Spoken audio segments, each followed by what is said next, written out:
Why do we do things? What drives us? More importantly, what drives you? Is it yourself, your own want, need, and desire? Or is it someone else?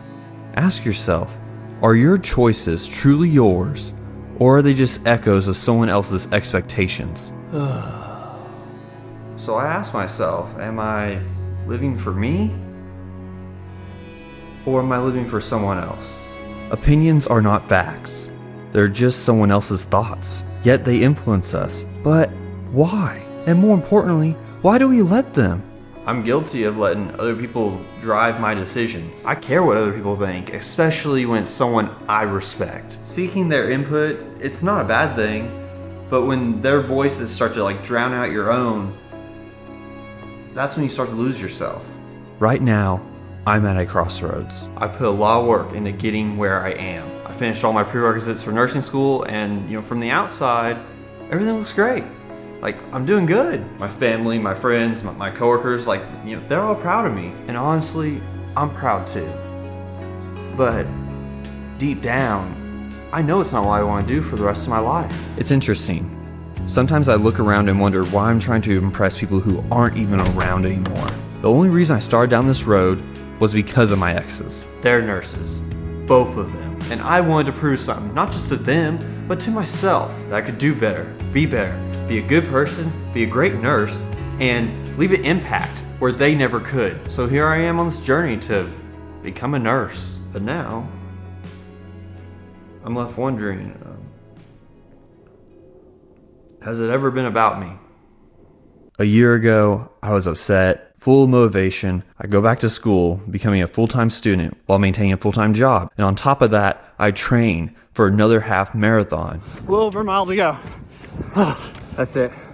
Workout complete. 6.2 miles. 5:15 in the morning, halfway through my workout. I decided to do it early in the morning because I just ain't got time in the evenings doing schoolwork and working. So I gotta start squeezing them in the morning when I can. And people were impressed. You're going back to school, train for another half marathon, all A's, proud of you. But somewhere along the way, I started questioning it. I started feeling like no matter how many people were proud of me, I wasn't proud of myself. Because deep down, I knew I wasn't doing it for me. And who was I trying to prove something to?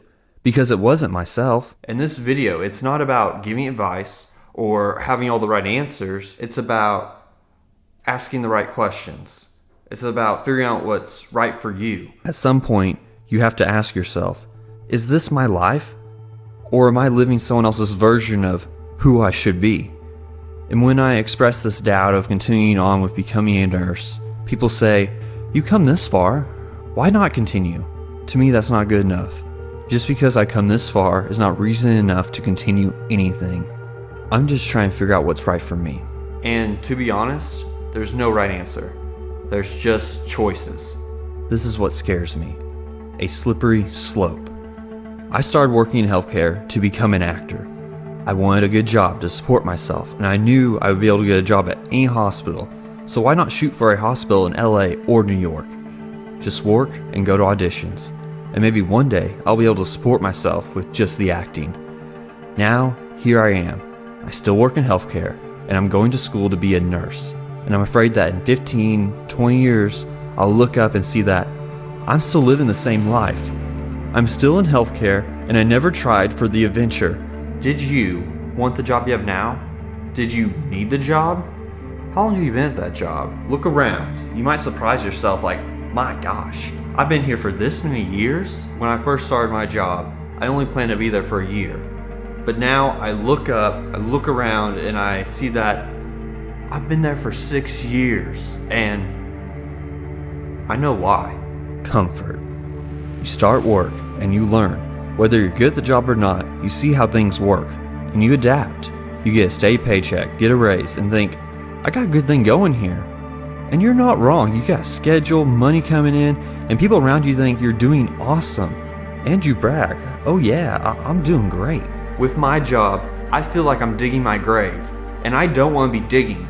I want to be living life, moving around, trying new things, adventuring. There's so much more to life than working a job to pay the bills. Being a nurse is safe. And I understand that the world needs more nurses, but what the world really needs is people living their own life. I do know this: it's important to challenge yourself. And to me, school is not a challenge. If I take these classes, pass these courses, pay this tuition, I'll be set. I'll make it.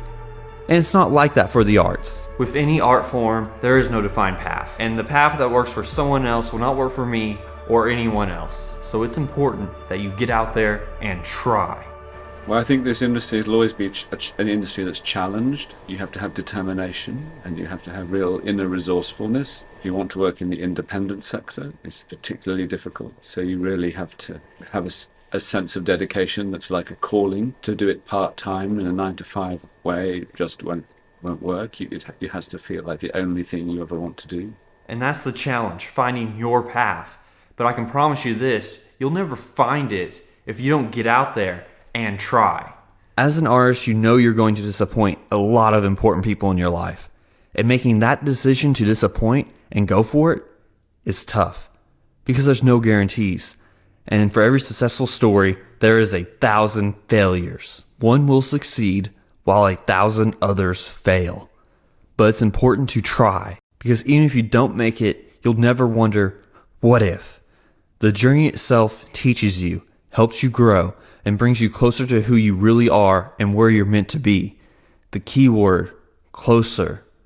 It's about progress, not perfection. Here's what happens to many dreamers. They want something, they go for it. But while on the path, they start to do this other thing, and they start becoming successful at this other thing. People are proud of them, there's a good feeling there, but they also realize they're a dreamer without the dream. This is not your Guys dream. like me work their whole lives to be in something that's successful, that people like. I mean, I'm finally in something that people enjoy. Since when do Just you 'cause I don't care enjoy about it doesn't being matter. liked? I don't want to be a dreamer without the dream. And I don't want to become successful at some other thing like healthcare. I don't have all the answers. I don't exactly know where I'm going or what will come next. But I do know one thing. I don't want to wake up years from now and realize I've been living someone else's dream this whole time. Not mine. Seize the day. Gather ye rosebuds while ye may. The answers don't come all at once. They show up slowly through trial and error, in moments of doubt and moments of courage. And what matters is that we keep moving, keep questioning, and keep choosing ourselves. So why do we do things? Maybe it's time to stop letting someone else's expectations answer that question. Because at the end of the day, it's your life.